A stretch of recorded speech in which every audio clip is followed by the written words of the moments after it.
Good afternoon and welcome to today's edition of the Afternoon Edition. My name is Isa Noor. Today we shall be discussing issues of out-of-school children in the country, and you know this is a major challenge that we've been facing over time as a result of crisis, as a result of the challenges of trying to get some of these kids back to school.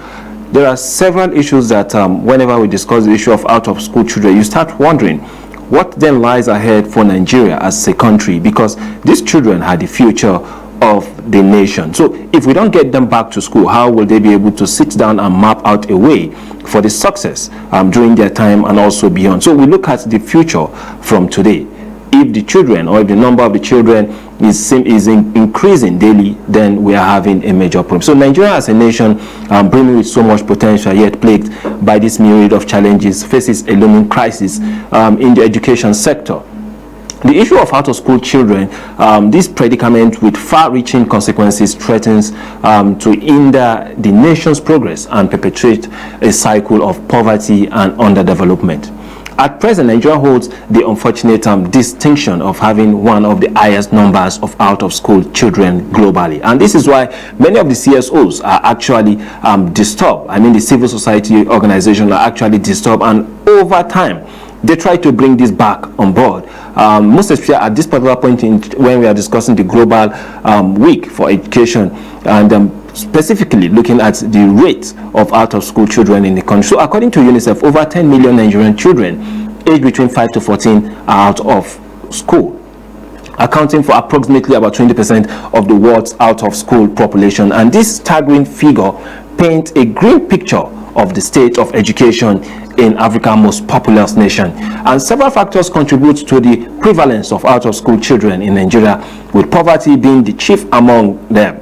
Economic hardship also forced many families to prioritize immediate needs over education. Some people say they want to eat before their children can go to school. If they don't eat, how will they survive? How will the children also cope at school? So they make provision for themselves to eat first. And if they are to eat first, because of the rate of inflation and the rest, they find it difficult also to send their children to school based on the meager amounts they have in their pockets.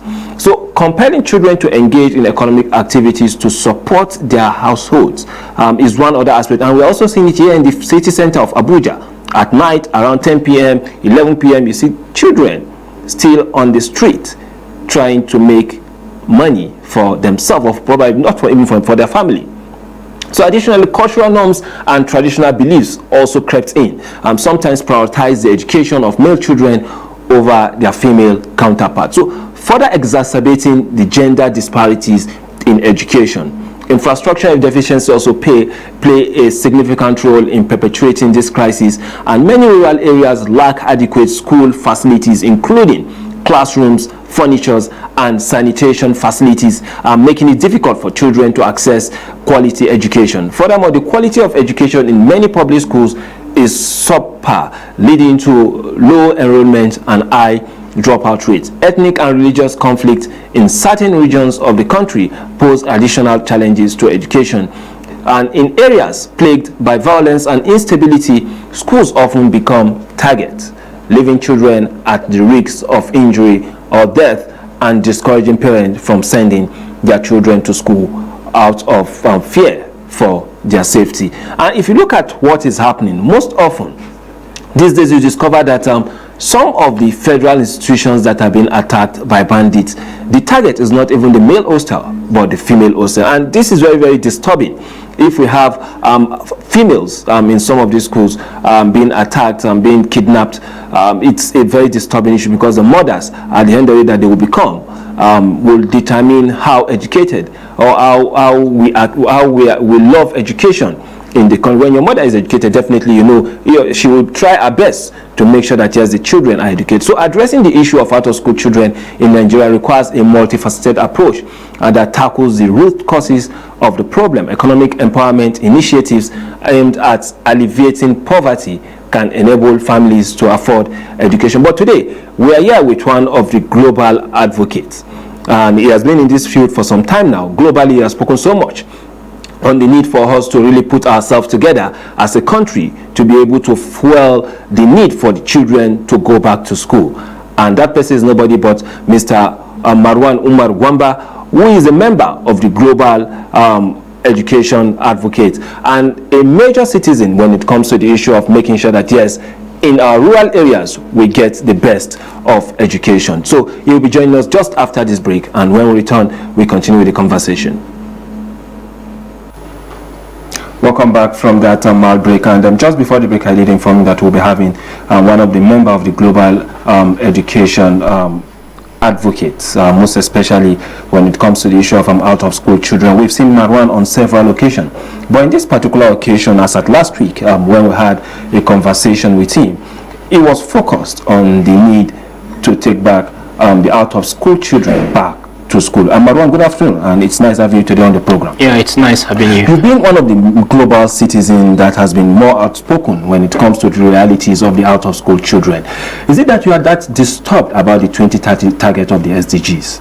Yes, it is a matter that calls for concern, and I think it is a matter also that have to be looked into by the government of Nigeria.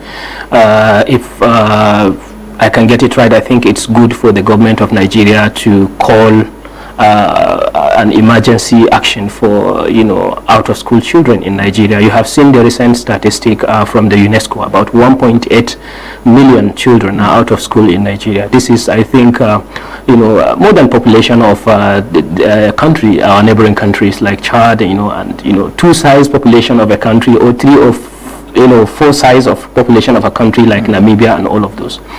And then out of these 1.8 million out of school children, you will find out that among these, about 15 million are from the northern part of Nigeria, with the northwest taking to about 6 million out of school children, with the northeast having to about 3.5 million out of school children. And if you look at the statistic also, you will also find out that about 1.5 million or 2 million, about, if you look at the statistic very well, you will see that it is also coming from the north central, with the south having 3 million out of school children, entire south, southeast, and southwest as well. So when you look at this statistic, when you look at the number, it's a very it's a very concerning for every global advocate, for every advocate for the implementation of SDGs 4, and for even with the security of the country. It's a matter of concern when you have this large number of millions of people out of school.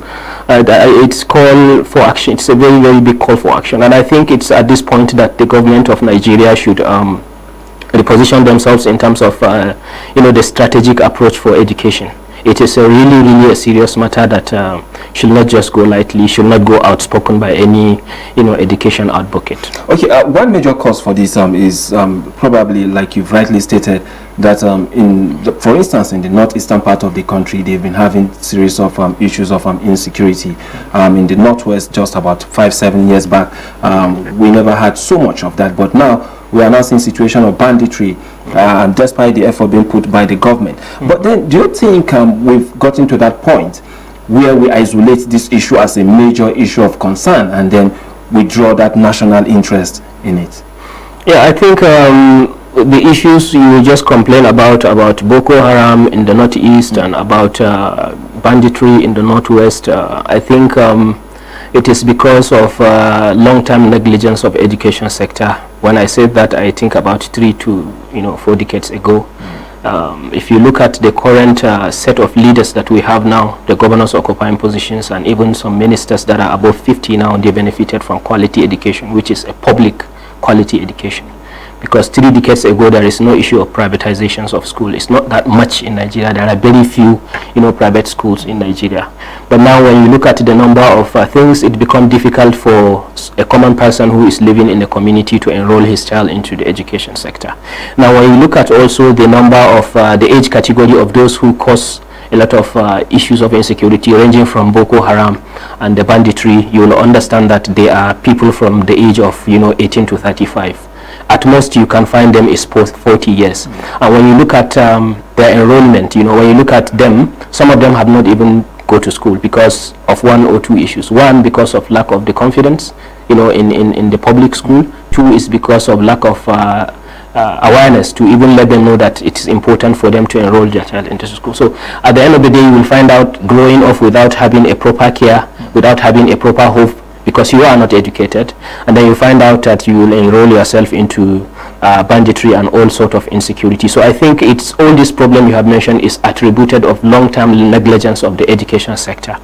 That is why at the Global Campaign for Education, when we did a Global Action Week on Education just last week, we have engaged the Executive Secretary of National Commission for Almajiri and Out-of-School Children Education in Nigeria. You mentioned the Executive Secretary of the Out-of-School, the Almajiri Commission. Yeah. Let us just take a quick listen to actually what happened as at last week. Okay. So please, Director, if you can get that up, please.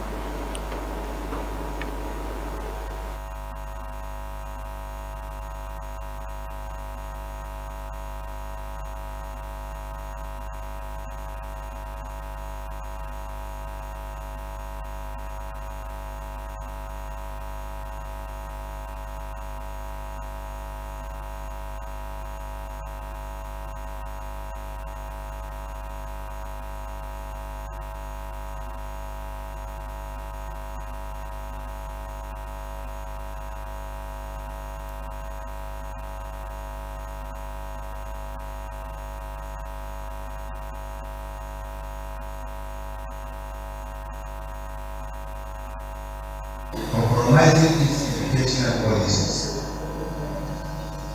As a consultant of education, I had the course to discuss many times about policies of education, not only in Nigeria, but probably across West Africa. And I discovered that compromising its educational policies.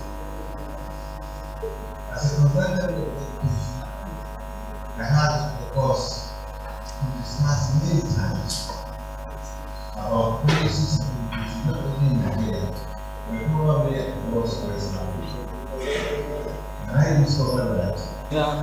And this intergenerational task force is expected to work hand in hand with the National Commission for Almajiri and Out-of-School Children Education in Nigeria, which is the agency that is recently established by the President of the Federal Republic of the essence of this gathering is that we are transiting from a situation where we talk about the issues affecting young people in the country, particularly when it comes to their education, how their education is planned, how it's financed, how we are organized.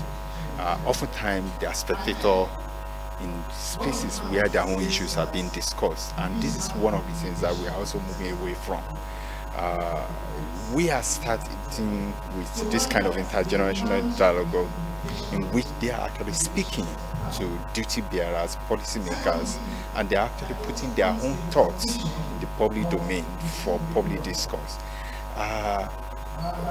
For several years, what we've always done is turn them to spectators where their own issues are concerned, where we discuss what affects them.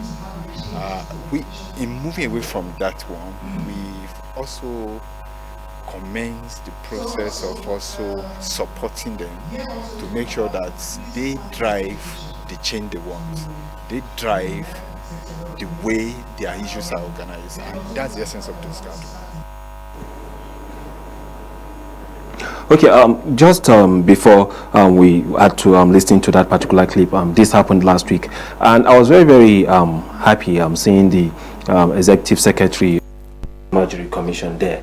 And when you look at the Almajiri Commission over time, do you see them achieving most of these goals that the government has given them to achieve? Because they are one of the key agencies responsible for these children to go back to school. So how far have they been able to achieve this? Yeah, I'm happy you mentioned it. And as for us that are in the education advocate sector, you know, and advocating coming from the civil society organization or INGOs, you know, at some point something you can do is just to influence policy. Sometimes you have limited to how you influence government implement particular activity. That is the struggle we're having with the SDGs. But now with the new commission actually coming on board. I had the executive secretary right now talk about, during the event, talk about their plan to have 10 million out of school children returned back to school, which I think one of the major things we can do is to ensure that we hold them accountable to that commitment they have made at that event. And the second thing is, whether we like it or not, being it a donor agency, civil society organization, the education belongs to all of us. But the major stakeholder in that is government, because they are the ones who drive the policy process and even the budgeting for education. And until and unless all stakeholders are brought to table to have a conversation, I think it's going to be very difficult. And then, so with the commitment from the ES, I think, the one thing we can do, we have seen government of Jonathan, between the 2010 and 2015, even establishing some schools. And I think the strategic approach for that is they have taken the communication out of context as to understand what are the real issues, building schools and infrastructure. But then what about the state of having, people from this community being aware of the importance of having these children back to school? What about engaging them at community level, the Malams who are also having an Al-Majiri schools? What about getting them on board? How about that? Like, look, this issue is contributing to a lot of problems, including the insecurity in our community. How do we have, a robust conversation on having stakeholder engagement at the community level, including community leaders, to ensure that, certain policies and programs are also being implemented. Those Sangaya schools being recognized and integrated into the public schools. Enrolling those Sangaya imams into, a basic education level, for example, primary, education board. Each state have their own state universal basic education board. And then, of course, it's concerned with the issues of regulating the primary education at the state level. We need to have this conversation with governors at all levels to ensure that those imams from the community are also enrolled into salary scales, and also, certain social amenities being provided for this Al-Majiri student to have basic education at their table. Not just to say, okay, we have to enroll you back to the primary school. No, take the education to their school. Let them have their Sangaya school there. Let them also be taught, basic education. Because this is where I'm also coming from, because the first thing you mentioned that the buck falls with the government. And I know that, yes, the federal government has done so much, and just like you've rightly listed in the past, we've seen the former president also putting up structure to see that as at that particular point it went round across the country. You look at from the north to the south to the east, you discover that this structure were put up. And sometimes even if you go to forest area, you discover that they have these schools. But now one key aspect of it is that despite the effort made by the federal government, I think the weakest link now seems to be that of the state governors, because over time, do you think they've done much to also have an estimate of those who are out of school as a result of these challenges that they are facing? Do you think the governors have done much in putting up structures, in getting the necessary data or the required data for them to be able to make sure they reduce this to the barest minimum? Yeah, I think over time, I think some did. For example, if you look at Governor Nasir El-Rufai of Kaduna State during his time, he have done well for education in terms of even increasing the salaries for primary school teachers and even the junior secondary school teachers. And for even implementing policies of Al-Majiri, child, hawkers, those who, he implemented certain policies of including some punishment for those who did not actually enroll their children into the school. And I think he deserves a kudos for that, even though I believe that so much needs to be done in terms of also community sensitization, because policies is one thing, people also trying to help the policy to be fully implemented is another thing. So I think for Kaduna State, I think it's quite good. But at the same time, if you look at the data, about 6 million from the Northwest. And then, that's over 50%. Exactly. And when you look at this, based on the estimate from the North, you have about 6 million, about 50%, from the Northern estimate, So, and when you look at it, and then you look at how governors are not actually taking this into consideration, we want to see governors from, from the northern and even the southern part of Nigeria, the Nigerian Governors Forum having it as an emergency issue we have to declare a state of emergency in education sector, and governors need to do that because they are the ones who control the entire budget of basic and secondary school education at their state after receiving, FAC and all of those. So, and then if you look at their commitment, is largely based on educational infrastructure, not really the material thing in education. Infrastructure is good, but then when you have infrastructure, and I think they are also attracted to that because of certain percentage being budgeted for infrastructure, when you have built many schools. Sometimes they even go ahead to build school in a community that, the number of people does not even exist there.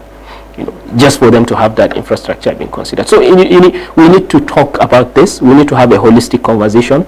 The governors need to have a strategic approach on this. When you look at the policies at federal level, and then when you go to the state level and go to the schools in the community, it's really, really terrible situation. And we cannot end insecurity in this country until and unless we declare state of emergency in the education sector.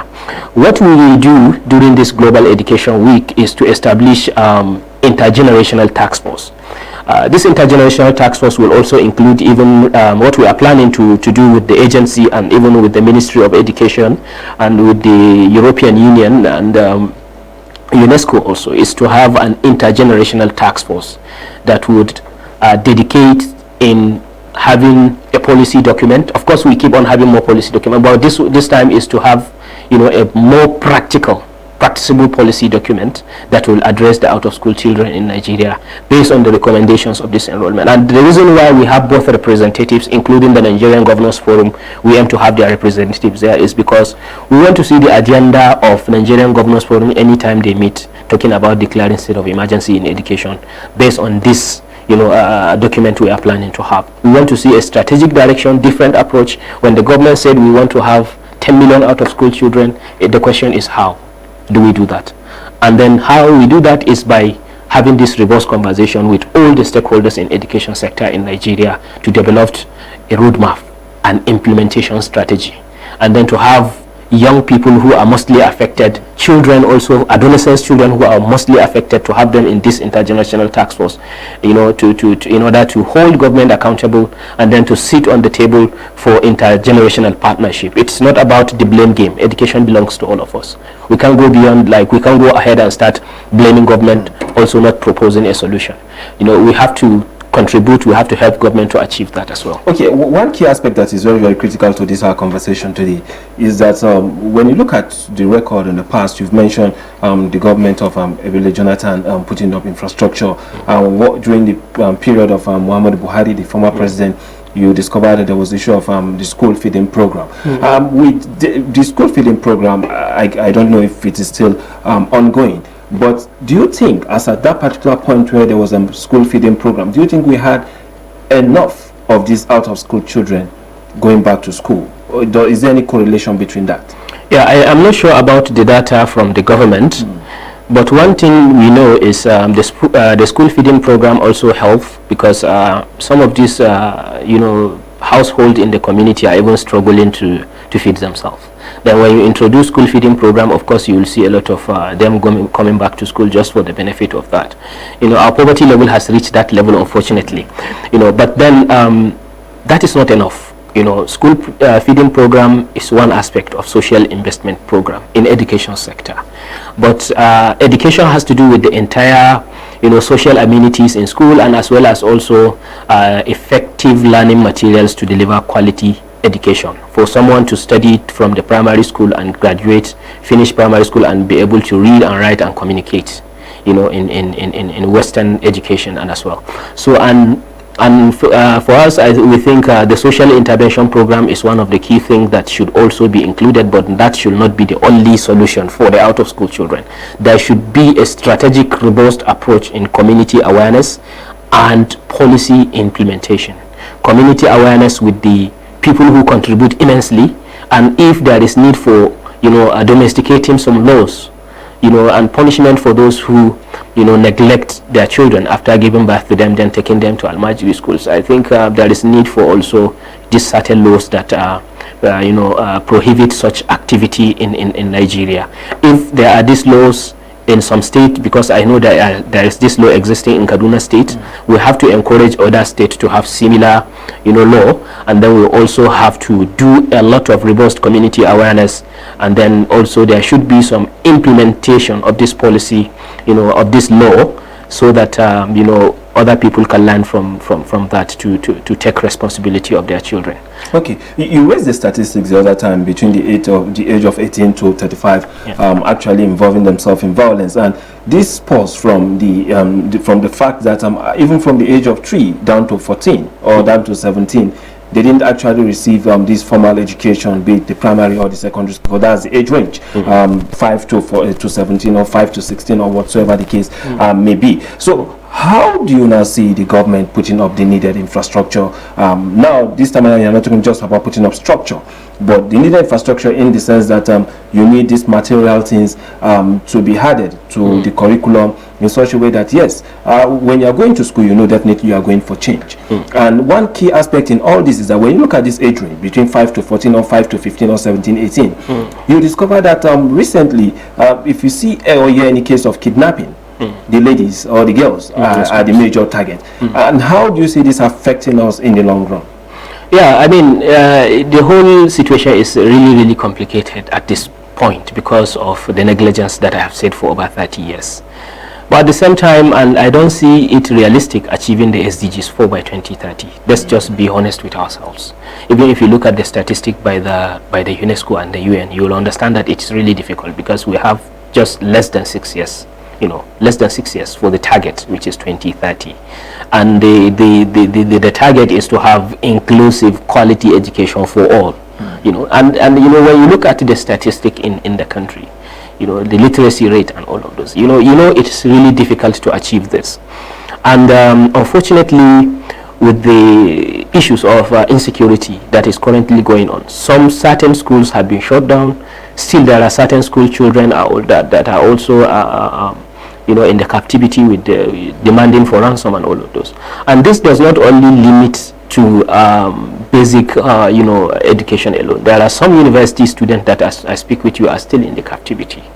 So it is really a difficult situation actually to implement certain policies. But also at the same time, we can have a robust approach while trying to employ all measures to secure schools, while trying to deliver quality education with the infrastructure and everything in the areas where there is no insecurity. I think this will reduce the number. We still have certain areas that are accessible, that are not insecure, that there are security in those areas, even in the Northwest. So we should really focus on how do we achieve this, how do we preempt this from escalating to the other regions that doesn't have insecurity, and those regions that are secured, how do we deliver quality education in those regions. And the regions facing insecurity, we should focus on trying to secure those areas first. We have to secure them before any other thing else, because if you are putting the life of even the teachers and the student at risk when a certain area is not secure. So to me, I think this is what I think the government should really focus on, and all stakeholders also should channel their funding in terms of donor agencies and all of those in trying to have an effective quality education. But for achieving SDGs 4 by 2030, I don't think it's realistic. That's a very huge one, because you are a global citizen, and making that statement, definitely it carries a major weight. But one key aspect of this particular conversation is that we still have those people who still have this belief, culture now I'm talking about, or tradition per se, where they still feel that the girl child shouldn't go to school. Is it surprising, even at this particular point in the world when we are in the 21st century, that people are still advocating at their own community level that the girl child should still be indoor? No, I don't think the girl child should still be indoor. I think the girl child should be enrolled in school, most especially even the basic education. You see, it's a really complicated situation where you will still see people not thinking that with the 21st century that we are, with the difficulties on even struggling to survive, you need this basic quality education for your standard living. So it's so unfortunate to see people at the community level even thinking that they should marry off their children not having, basic quality education actually. So in this competitive world, I think, we need to change this mindset within ourselves, within our community, to ensure that the girl child is enrolled in school. The girl child can be a medical doctor, can be anything. and then can be able to contribute immensely to even take responsibilities. It's so unfortunate that we still have these views, in our community. And I think at this point, not only awareness creation, there is need for intervention, from the government in ensuring. In terms of law, in terms of law, of course. Okay. In terms of law and even finances. You see, when you look at the issues of out of school, sometimes it's attributed to poverty. It's attributed to poverty. Sometimes a lot of people in the community cannot afford to send their children to school. And sometimes it has to do with the quality education. Sometimes it has to do with the poor infrastructure, or even manpower, not having enough teachers in school. There are schools in certain communities that you will see only 3 teachers or so. And even during rainy season, most especially in the northern part, you will see that most of these teachers are engaged in farming activities instead of being at school. Even among the teachers will have their children in the community going to the farm instead of school. So with respect to this, are you saying that the statement that we usually made that education is free in the country seem to be like education is not actually free? Yeah, in some states it's free, but in some it's not free. And in some states it's free, but not quality education. There is no infrastructure, there is no teachers. Even if you said, okay, I'm not sending my child to the farm, he has to go to school, he will come back and complain to you that, Daddy, I have been to school and nobody is there to teach. Because even our teachers are in the farm. And that is the reality of the situation, either we like it or not. So are we really saying that we deliver? Is it quality education? No. And these teachers sometimes, in certain states, they are still being paid, the minimum wage of 18,000 naira, not even up to 30,000 naira that is currently the existing. 18,000 naira it's being paid in certain states in Nigeria for primary school teachers, which is wrong. So how do you expect to have to deliver free education, free and quality education, when even the teachers that are supposed to receive salaries are not being paid their salaries? We still have this data in some certain states as well, where teachers are being paid 18,500 or thereabout. And when you look at this, it's funny. When you look at the minimum wage, it's funny that some state governors cannot even implement 30,000 naira minimum wage for primary school teachers. It's unfortunate, actually. Because if you look at the situation now, you start wondering, and some of the state governors, just like you earlier stated, had the best education for free. Exactly. And that was as a result of what the leaders in the past also did for them to be able to get this best education. Yes, and strategically, I think it's good. Let's discuss with these governors. They are our governors, they are our leaders. Let's talk to them. They receive FAC. Yeah. Let's talk to them. Why are you not implementing minimum wage for primary school teachers? But do you think the federal government needs to, beyond the talk that we are going to have with them, do you think the federal government is not actually playing a major role in all this? Because the federal government, if you look at what they've been doing over time, there is no particular time recently that I hear that the federal government did not push funds to these people. Or there's no particular time where you hear that the governors also complained that they didn't receive funds from these persons. And then you also see that even the local government, who are also in charge of the primary school, have not actually come out to say that they are not actually receiving what they are due from the federal government. So who should actually enforce this and make sure that, yes, the money budgeted for this should go to these particular people? Yes, unfortunately, the issues of money when it comes to basic education, the state government controls it, the basic and even the primary education.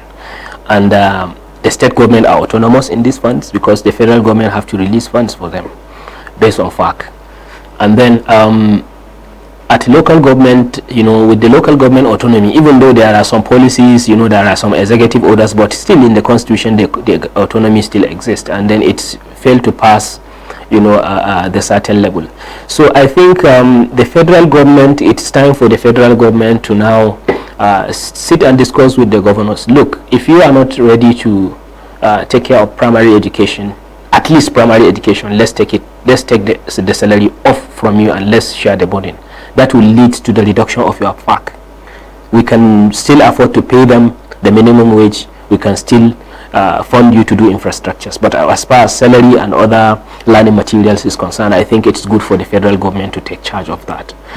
Basically because sometimes these funds meant for schools, meant for manpower and all of those is being diverted for capital infrastructure in the state. This is where the problem is. It is not that there is no money, to pay salaries, but sometimes monies are being diverted for capital infrastructure because of the autonomy in how those funding are being, given to the state level when it comes to paying salaries. So it's good for the federal government that meant well for education to now sit with the governors to discuss this issue internally. Okay. Okay, in this particular role now, what do you think because the first people that faces some of the challenges from this community are the traditional rulers. They are closer to the people apart from the local government and the council or from the administrative hands. When you look at the traditional system, which is very, very important, they seem to be very neat tied with those that live in our communities and the rest of it. So do you think they should also come out clear and say that, look, if you don't educate these people, they will be the next bandits, they will be the next Boko Haram you find in your community? Yeah, I think you are right on that. I mean, you are absolutely right. And these governors, as we sit here and talk, they already know. As we are discussing these issues of this banditry, Boko Haram, and all form of insecurity, it's attributed to the lack of quality education. They know. But sometimes, as I have said, it is a long-term, 3 decades of negligence. Sometimes some of them inherited these problems right from 20 years back when democracy is introduced.